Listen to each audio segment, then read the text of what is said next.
a roof that needs attention? The right professional can make all the difference. But how do you find the best roofer for the job?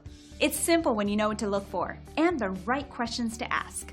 Today's guest will discuss local roofing options and provide some great tips on finding the perfect professional that will easily tackle your project.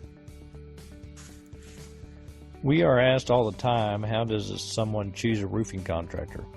3 important things to verify when choosing a roofing contractor would be, number 1, are they an established company that is licensed and insured? Be sure the contractor is licensed with the state and has both workers' compensation insurance and general liability insurance. If they are not insured, then the property owner is responsible if there's an incident on their property.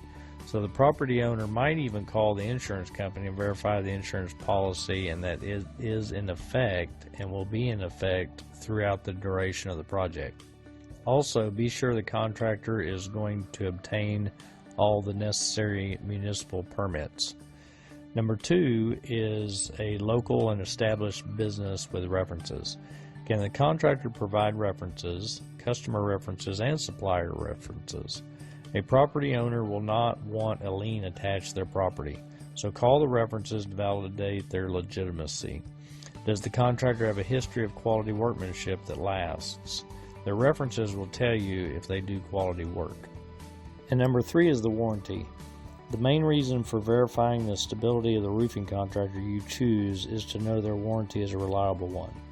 Does it cover the material and the labor? Our labor warranty is 2 years.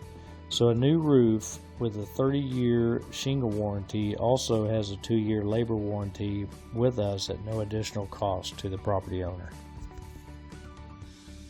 And there you have it.